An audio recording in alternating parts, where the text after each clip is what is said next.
Welcome everyone. The presentation is about to begin. This session will be recorded and will last 60 minutes. Please keep your mic muted during the presentation and turn off your web camera. If you have a question or a comment, please enter in the chat during the presentation and our presenter will address your question at the end. All participants in today's event will have access to the recorded version, which will be available within 3 weeks after the live event today. So, TESOL International Association Supporting Students with Disabilities Interest Section is pleased to present this webinar entitled Peers in Inclusive English as Additional Language Classrooms for Students with Special Needs in Social Communication. Our speaker is Afifa Muhurika. We are very pleased to welcome all of you to this webinar. My name is Vanessa, and I will be your moderator for today's event. And now it is my pleasure to introduce our speaker again, Afifa Muhurika. Afifa, whenever you're ready, please start. Thank you, Vanessa. Okay, hello everyone. I'm Afifa. I'm a PhD student from the School of Humanity, Language and Social Science, Griffith University, Queensland, Australia.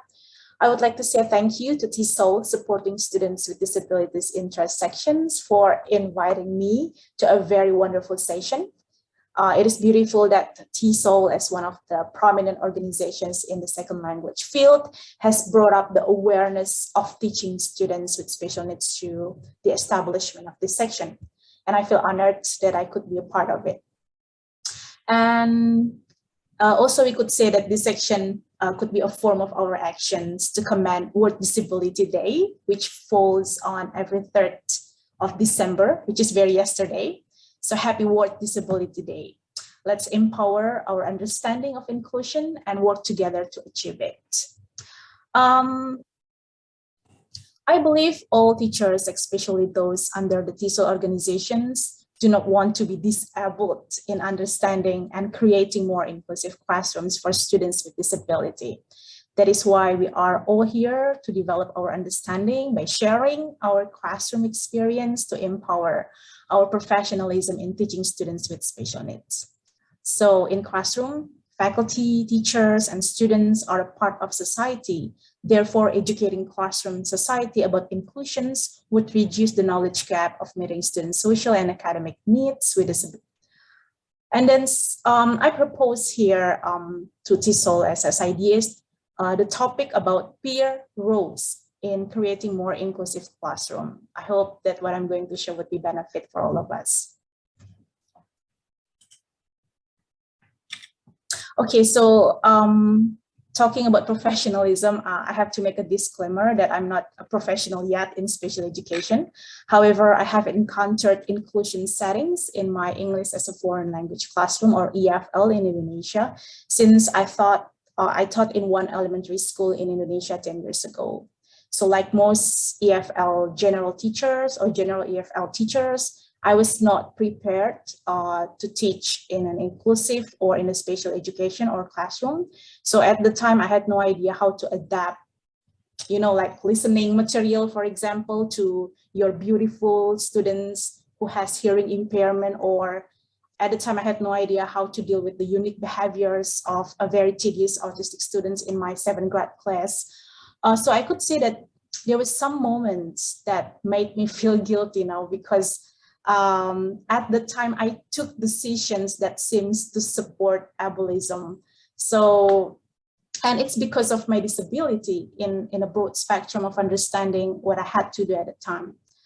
And in 2013, when I was a master's student, I was offered to be an English instructor in the college, which initiated a vocational program for students with intellectual disabilities. They offered me the positions because I had some experience teaching in an inclusive settings. So that was the first time I had students with special needs at the college level.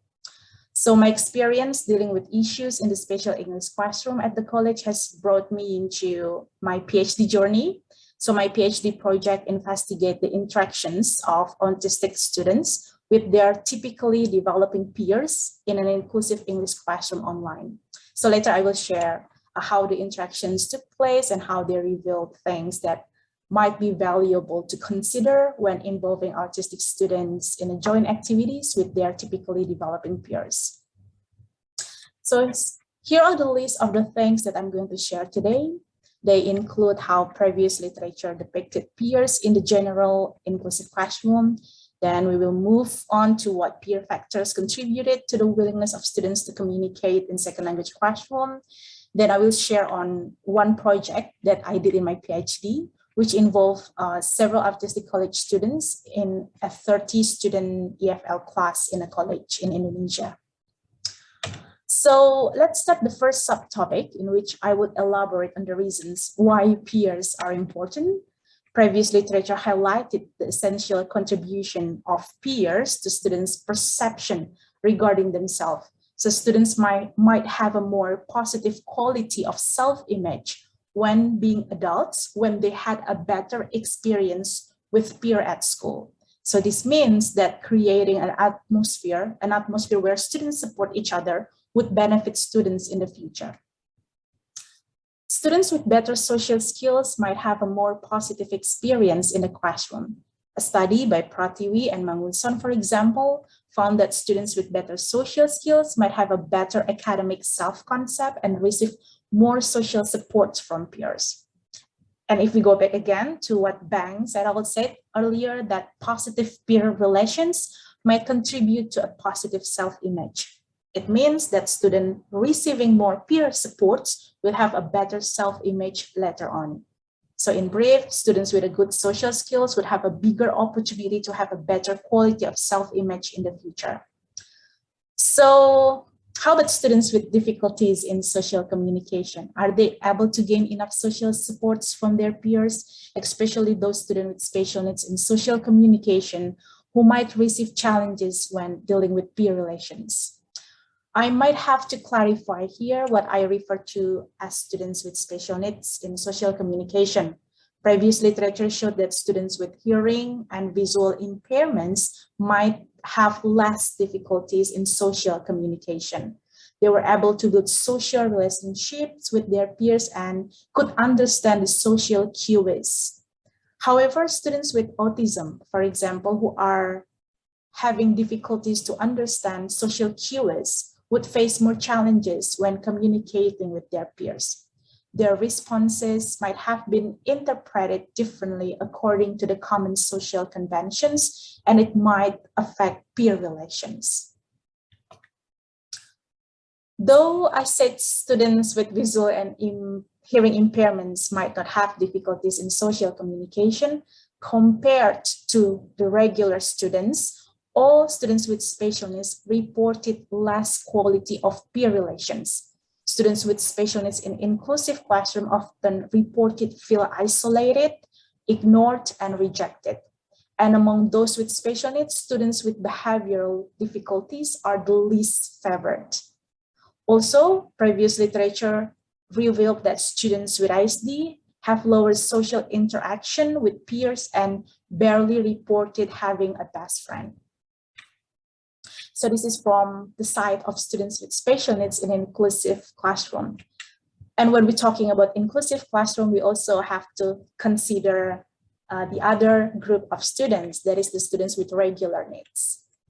So although inclusion is seen to provide a better opportunity for students with special needs, they still reported poor relations with peers. The fact is regular students were also affected by the inclusive settings. So for example, Swap and Rosman reported that regular students had a poorer teacher and student integration because they think that the teacher pay attention more to the students with special needs in the class. So they have a poorer relationship with teachers in the classroom. So this could be a consideration for teachers that teaching in inclusive classroom, that we have to treat everyone equal. And there is also another study that reported the attendance of regular students that become lower in inclusive classroom compared to them in those in mainstream classroom. And we also have noticed that bullying often takes place in school, no matter whether they are in inclusive or regular setting. Specifically in inclusive setting, regular students who committed bullying to students with special needs reported or acknowledged or admitted that ignorance is the most act they usually did to students with special needs. And the same study also confirms that students with special needs felt that they are often ignored and rejected. So to conclude, students with special needs reported poor relations with peers in inclusive classroom, and this might negatively affect their self-image in the future if not to be addressed. Therefore, teachers need to put peer engagement as the learning goal in the classroom, as one of the learning goals in the classroom. Okay, so a study by Siew here, it says that regular students who have been involved in joint activities with students with special needs have a better attitude towards students with special needs in inclusive classroom. So peer attitude is strongly related to peer acceptance that might lead to a better peer relation. It means that if we can work with the attitude of students towards their peers with special needs in a positive way, better peer relations and acceptance might be formed. So only putting students in one class is not enough, but we also have to deal with the attitudes of the students towards each other. So we need to design classroom activities that involve both students with special needs and students with regular needs. Besides increasing the attitude of students to their peers, joint activities might also develop the proximal zone development of students. Students with special needs could learn and then receive scaffolding from their regular peers, and also the vice versa. And also the regular peers probably might be able to do self-regulation to see other peers negotiate in interaction with each other. Previous literature also showed that students who play a role as the one who gave the scaffolding could also develop their leadership.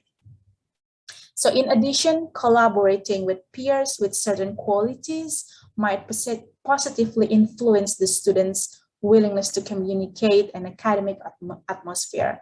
So hopefully it can enhance their social skills.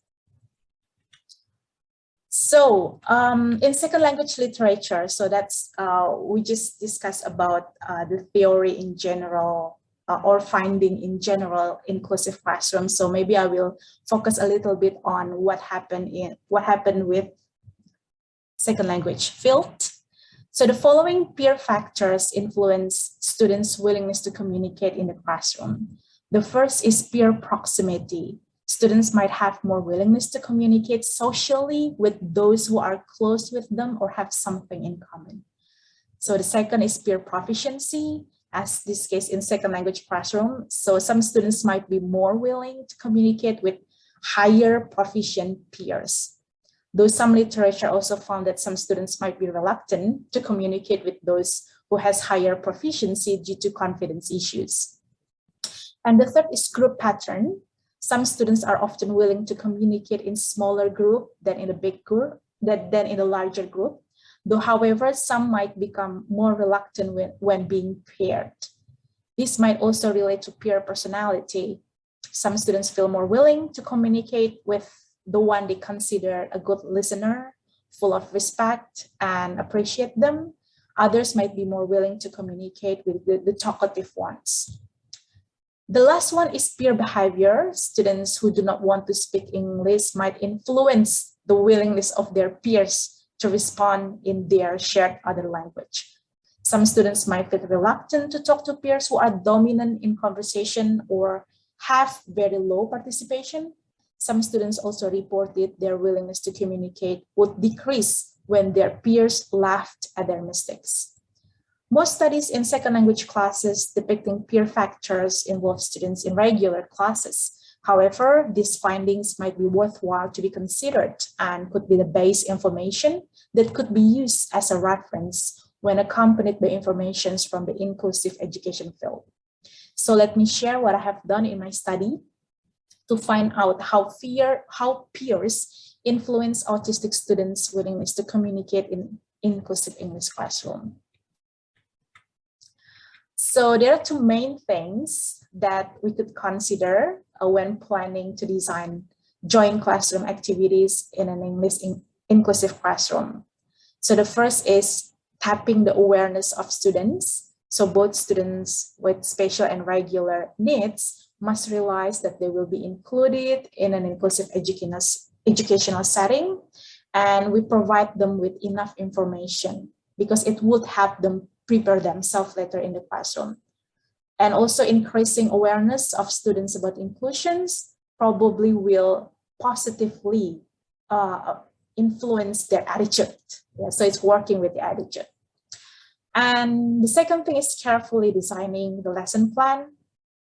Make sure that the lesson plan covers the needs of everyone in the class, including the teacher's need. So in here, in my project, my team and I included one regular English class at a college in Indonesia. And this class was an online class, and all students in the class had never met each other in person since they started their semester online due to COVID restriction. I explained that I would invite some student with autism to their class for one semester, and I explained all the detail of my study, including the risks that they might have, such as confusion or uncomfortable feeling that probably they will encounter. The similar things that I told to my autistic participants before they agreed to join the project. I also told the regular student to watch some movies that depicted characters with autism, like The Good Doctor or a Korean drama series titled It's Okay Not to Be Okay. This was aimed to increase their awareness about the diversity that their autistic peers might show later on through their unique behaviors. And as the literature in inclusive education has depicted that regular students' attitudes were varied depending on their exposure to individuals with special needs, my team and I decided to hold a one-day seminar. So it aims to find out whether some students have direct experience working with individuals with special needs, and also to see their thoughts about working together with individuals with special needs, especially autistic peers. So among 28 students at the time who attended the seminar, only 2 students acknowledged having autistic neighbors. They admitted that they never worked together in an activity, but at least they have encountered and they know. And we also hired a professional who is an educational psychologist. She shared a lot of things about the benefits of inclusions and tips on how to establish better communications with individuals with autism. Some questions that came up were related to the nervousness of the students, as they never had an exposure to students with autism. They feel worried if they couldn't communicate well, and if they are not able to work with them. So they ask technical things like what they have to do if the communication when as not expected that is supposed to be. So the psychologist gave tips like you can repeat your instruction or you repeat your ideas, and then be patient, don't be hurry, like you have to wait like several seconds, and then after that asking for confirmation and then repeat again. So yes, it requires patience for regular peers actually when they communicate with students with special needs.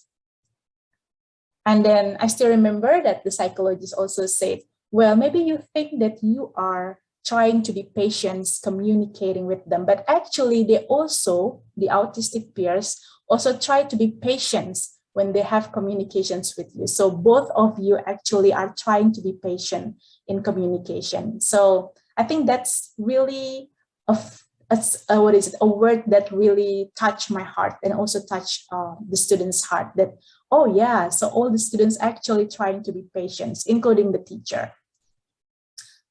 So, and then the second things, now we go to the second thing. So after the seminar, to tap the awareness and then finding out the attitude of the students, the second thing my team and I did was preparing a well-scripted lesson plan. So all students could access this lesson plan before the class. They could also get information about when they could turn their camera off and on, and when to go to the breakout rooms. They also got some pre-tasks that gave them an overview of the topics. Students could be able to know all the classroom flow by allowing students to know the exact flow of the class and even read the possible scripts from their teacher. We expected at the time that the teacher's talk would be reduced in the classroom, and the misunderstanding on the instructions could be avoided as well. Therefore, the teacher could allocate more times to peer interaction. Okay, so please excuse me, I will share another screen. So I'm going to share the lesson plan that my team and I have designed, and also the pre-task that we have made. And I also would show some interaction samples in form of conversation script later on. So please allow me to stop share for a while.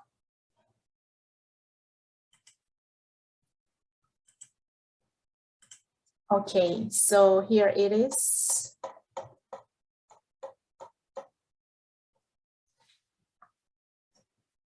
Yeah, so this is the lesson plan that my team and I have designed for the class. So we detail the objective and then also the target vocabulary that we expect them to use in the classroom. And then we also put in detail what material that they can access to learn by themselves before they come to the classroom. And we always give a pre-task. It's actually to prepare the students about the topic and probably retrieve the vocabulary that probably they will need in the classroom later on during discussion. So like this one, we give the pre-task here, and we also give them the audio file. So later, if we encounter a technical problem in the classroom, at least they already have the file, so they can listen by themselves. So it's really to reduce any obstacles that probably will be encountered in online setting. So we try in advance to put everything before. And then to make sure that they listen to the audio, so we don't need to repeat the audio like twice or 3 times or 4 times in the classroom. We make sure that they listen to the audio in the at home by answering the questions in the pre-task.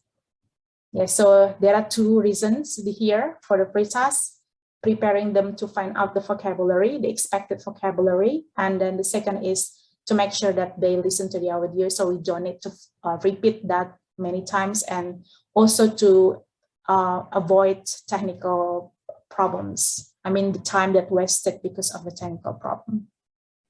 And also in the pre-task, as a part of the pre-task, we ask them to read the lesson plan. So they will know exactly the flow of that. Yeah. And also we put here in the instruction scenario is to make them, avoiding misunderstanding in instruction. So here it is. We put in detail about the times, and then also because we use Zoom platform, so we put here all the features that involve in that section.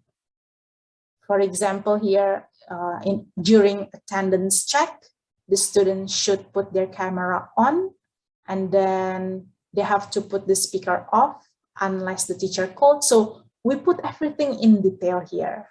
So the students really feel safe because they could predict what will happen in the classroom.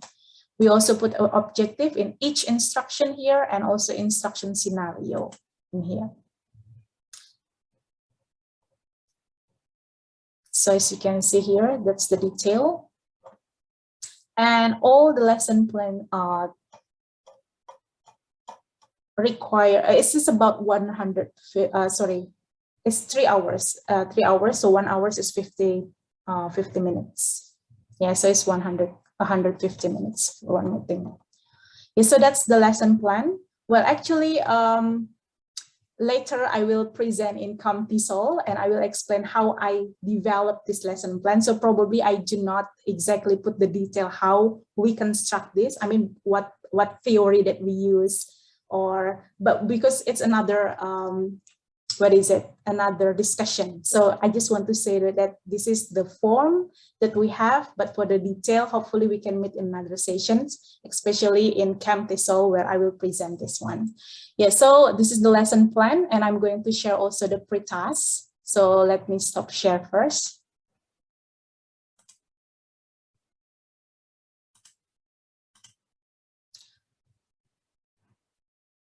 Okay, here is the pre-task here.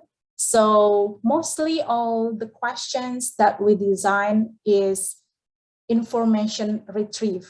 Yeah, so there would be question, and then we always put a table because it will make students safe to know how they have to answer the questions. And also this is the audio, and then also this one is, yeah, just to check, have you read the lesson plan? Is just to make sure that they read the lesson plan. Or have you downloaded the in-class task meeting to find out what will happen in the classroom or what tasks in the classroom? Some very diligent students probably even check this one and then did that in the class at home. So during in the classroom, they really focus on interaction. So focus on speaking skills more rather than vocabulary or grammar, because they have dealt with that in advance. So this is the sample of the pre-task, the lesson plan, the pre-task, and then the audio file. We upload that into the system, the learning system. So they download that using their account. Okay, so now I'm going to share the sample of interactions in the class. So what happened in the classroom? So here it is. I will display here the sample of interactions of some groups of students in joint activities. And then there are 2 autistic students here. I put here the name is AS1, yeah, to represent the first autistic students. And there would be the second autistic students. I put here the name is as AS2. And the other students are typically developing students or regular students. So the joint activities that we design comprises various general patterns. So there would be collaborative works in dyads and then triads, and also in larger groups, in which the students, there would be 4 or 5 students in that group.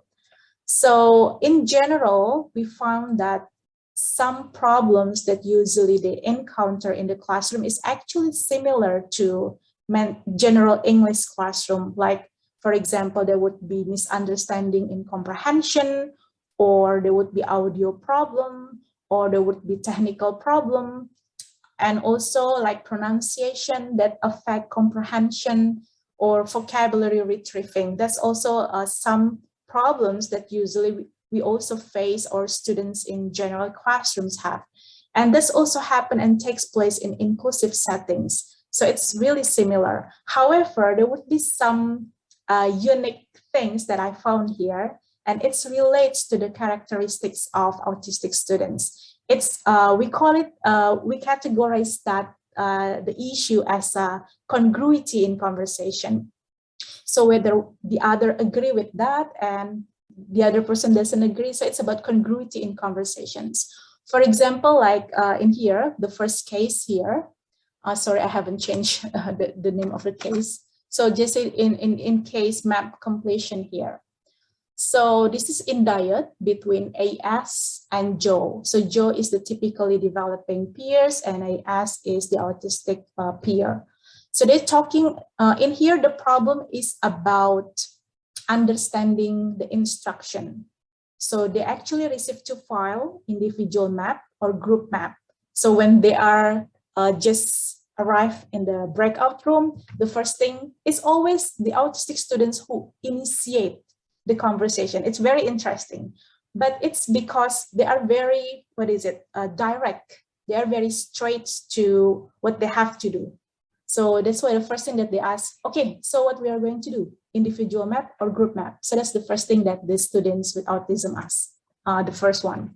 And then Joe explained, elaborate, I think we have to do this. But the facts is actually what Joe understood is different from the instruction. And then that's why in here, in line 19, the autistic students repair Joe or repair the regular student. Oh, wait, please do the individual, okay, individual. Wait, and then Joe tried to negotiate more. Oh, wait, I think, so it's like Joe invited to negotiate. How about this? How about my understanding? How about this one? But again, in here, we can see here, as enable editing, okay? So it's like, I don't want to negotiate with you because it's right, it's already map B. So he doesn't want to negotiate whether it is group map or individual map because it's clear, it's individual. He said here in 1920, individual is supposed to be individual. And then when Joe said, wait, because he wants to negotiate more, but the ASA enable. So, and then he shared screen automatically and then enable editing and then show the individual map without even asking, yes, what? And then again, emphasize here, Joe again tried to negotiate, not the individual map, but the group map. But again, IS doesn't want to negotiate. So he's just talking and then typing by himself.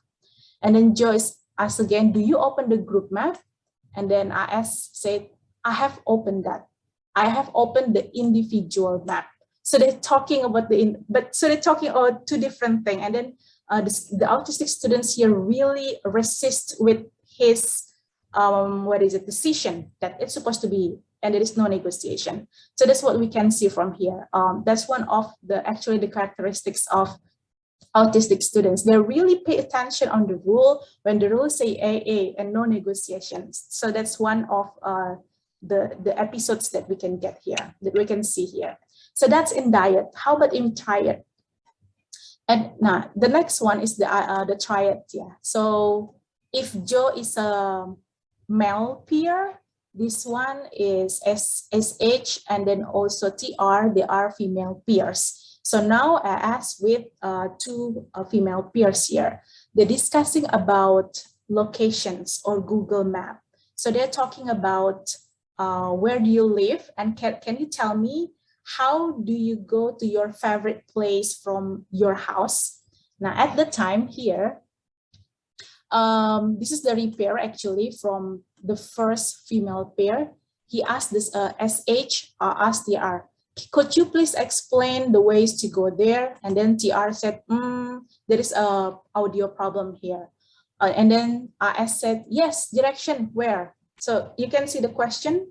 AS used very straight expression, while SH really using long phrases. But the autistic students very straight when using. Usually they will involve only a phrase that contain the vocabulary that needs the main information, like direction, where, like that.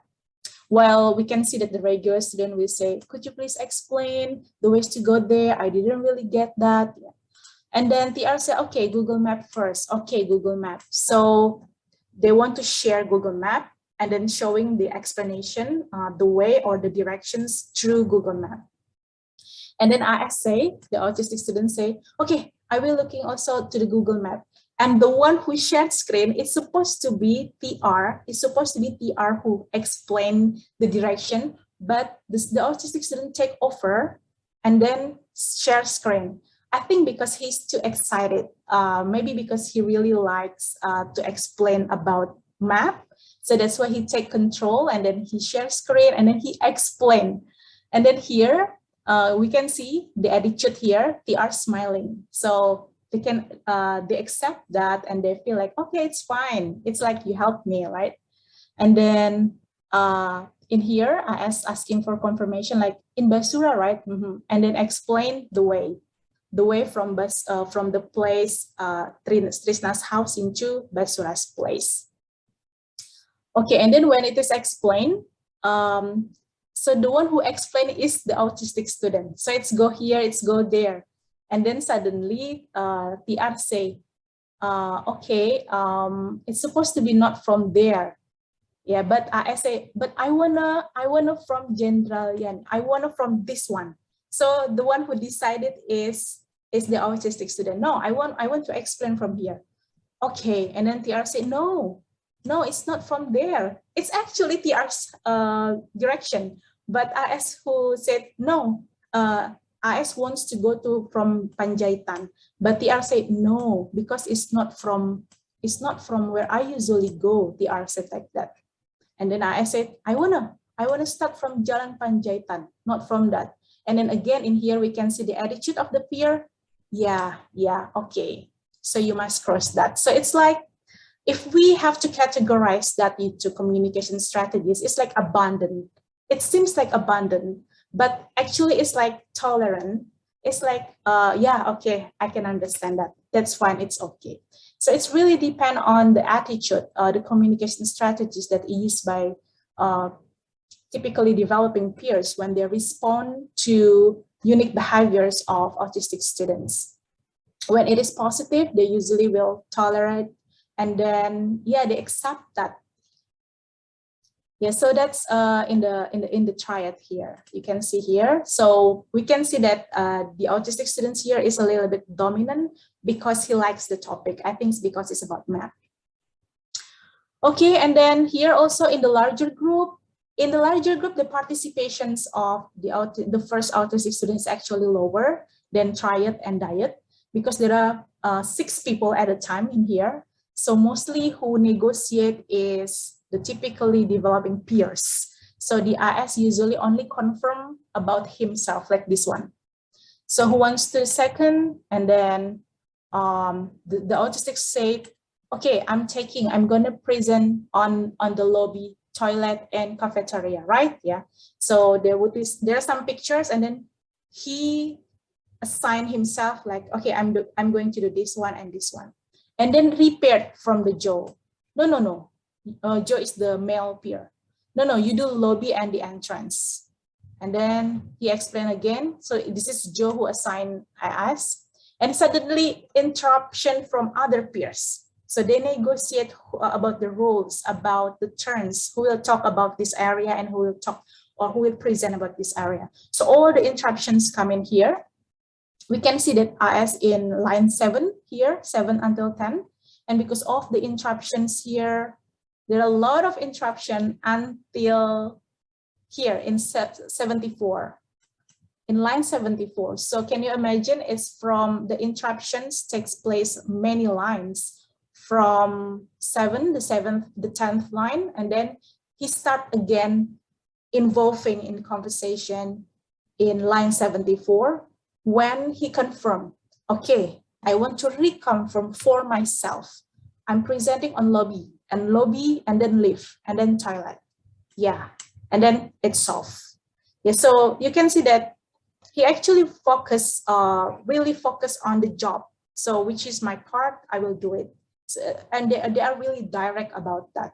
And what I really appreciate from the negotiations that they have is that I can also learn from autistic peers is that they always reconfirm things. They're always asking for confirmation. They are not shy to do that. Sometimes some people just listen and then, what did he say? But he just sit by themselves, right? Or maybe they are too shy to ask their peers to repeat that or ask the teachers to repeat that. But the autistic student here is very direct. And then he always reconfirm informations that he had. So you mean this? You mean that? Yeah. So it's really direct, the strategy. And it's also, this is in triad. As you can see, like here, sometimes the second autistic students give irrelevant responses, like they ask something, but he answer another things. Yeah, like here, who are you? And then the camera on, okay, hello, AS2, hello. And then he answered in Bahasa Indonesia, pagi. Yeah, so this is the translated version. And then waving his right hand, good morning. Yeah, so he said hi, he responded with the greetings and so on. But once it comes to the topic, like what's your name? Yes. And then he suddenly answered, it's supposed to be what's your name? And then he answered, yes, who are you? So he asked back. And then again, the other female peer asked, what's your name? And then the other peer again repeat again the question, what is your name? And then he answered his real name. So it's supposed to be, he answered the name based on the cards that he has received. So it's a role that he has to play. So he has a different name supposed to be, but he doesn't understand, he didn't understand the instruction. It's supposed to be he answered the name on that card, but he just said his real name. Yes, my name is this one. And then from 20 until almost the end, 20 until this one, 45, it's only explaining the instruction. Hello, Afita. I'm sorry to interrupt. We're about Yes. 45 minutes after, so could you maybe another 5 minutes or so, and then we'll have a Q&A section. Thank you. Okay, thank you, Vanessa. Yes, I will make it faster. So in here, as you can see, yeah, that the answer is irrelevant and the peers need more time to explain the instruction. And you can also see here, even there is one session where all Indonesian words, all the conversation is in Indonesia, because he didn't want to respond in English, probably because the proficiency as well. Yeah. But if it is switched into Bahasa Indonesia, he will answer that. Yeah, okay. So there is also a moment where the first and the second autistic student were in one group. And it's very wonderful that the first autistic students give a very patient prompts to the second autistic students. He even called the teacher and then asked, he doesn't answer my question. And then the teacher said, be patient and give prompts, always give questions. And then the first autistic student give questions very patiently until he answered the question in English as well. Yeah, so this is where some typically developing peers probably abandon and then give up giving prompts. The first autistic students wants to give prompts to the second autistic students until the second autistic student finally answered, although the answer is irrelevant, but answered in English. Okay, so let's go back again. That's a sample of interactions in the classroom. Hopefully it can give you a picture about how it's happened in the classroom. So let me continue, maybe only 2 or 3 slides more.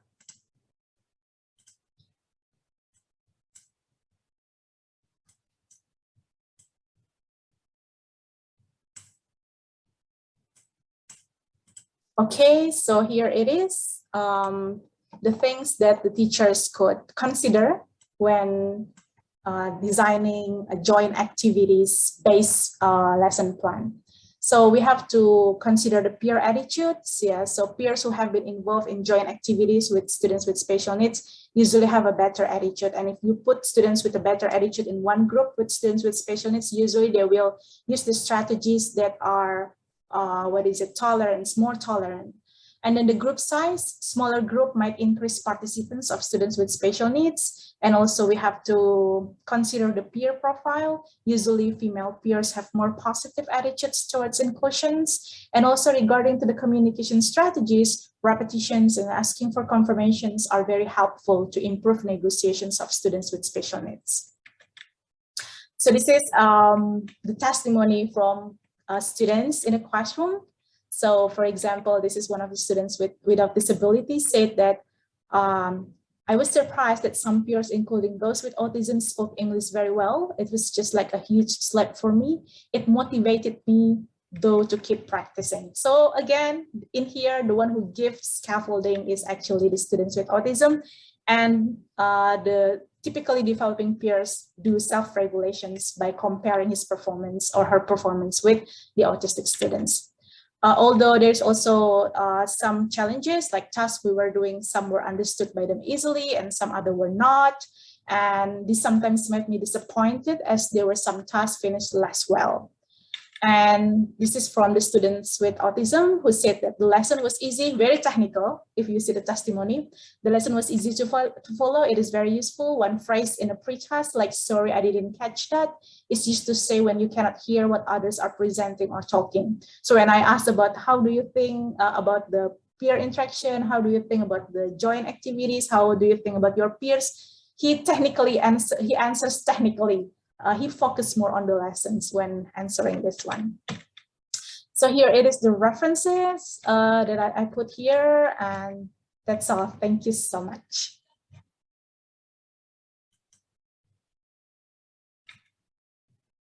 So then I return again the floor to you. Okay. Thank you so much, Afifa. We'll open up for any questions that anyone may have. You are welcome at this point in the webinar to turn on your webcam or your mic and ask directly, or you can ask in the web chat. Afifa, we did get some comments already. Some people were very keen to know more about your pre-task and lesson plan, and were wondering if you might share those with them. Perhaps you could go back to the slide in your PPT where you gave your LinkedIn and other contact information, so our attendees know where to find you. Yeah, okay, wait.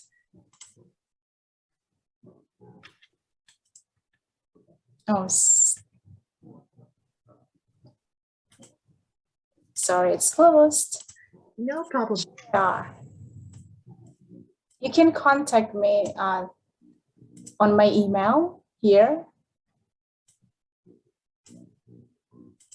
I'll send you through that. Okay, thank you so much. Please just leave the screen open. Yes. And we got a lovely comment saying you are very passionate, Afifa, very inspiring. Thank you so much for sharing your knowledge with all of us. May I ask, how did you become interested in working with students with autism as an English teacher? Could you please elaborate on your background a little bit more for us? We also have. Thank you. Yeah.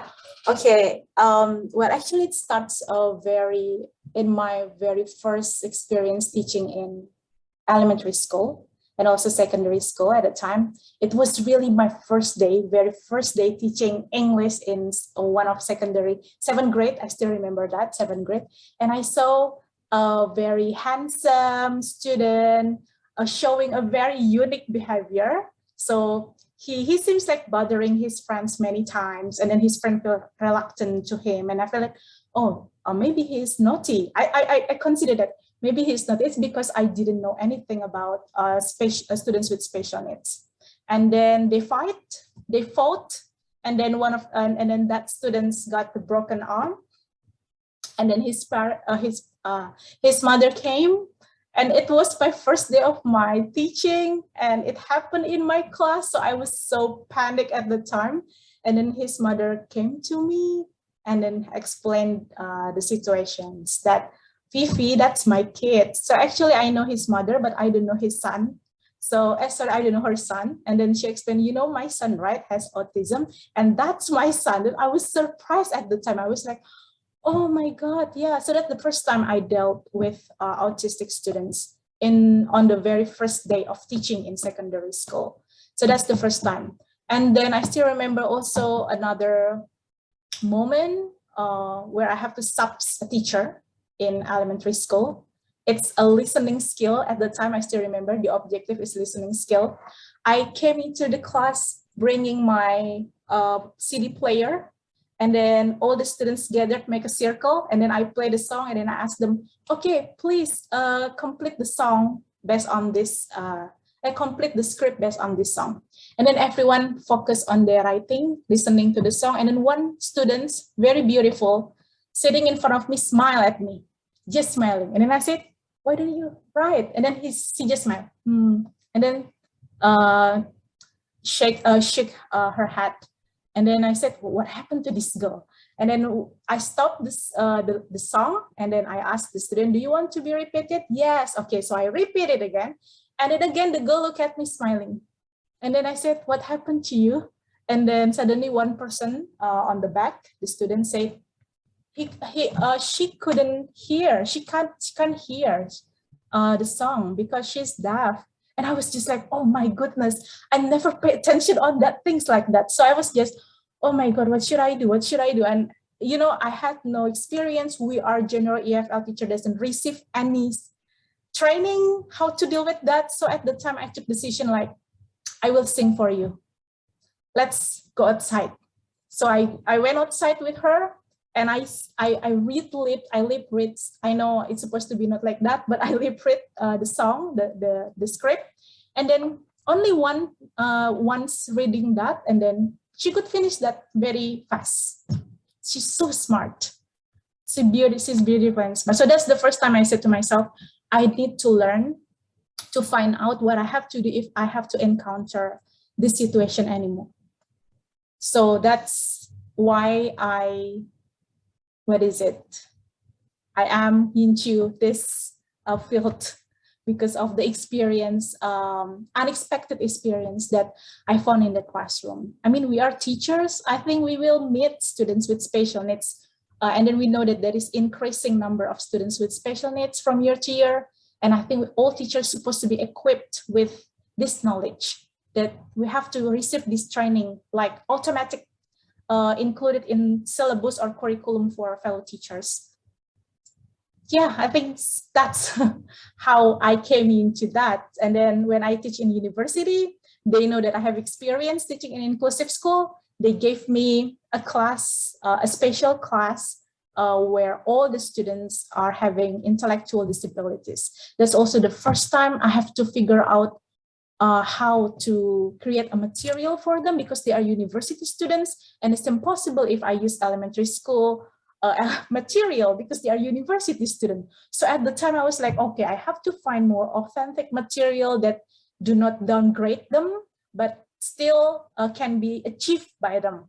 So that's also, I learned by myself everything at the time, figuring out. But so now, thanks, TESOL already have this section. Is also, you also hold what is courses, right? That's a very wonderful, I guess.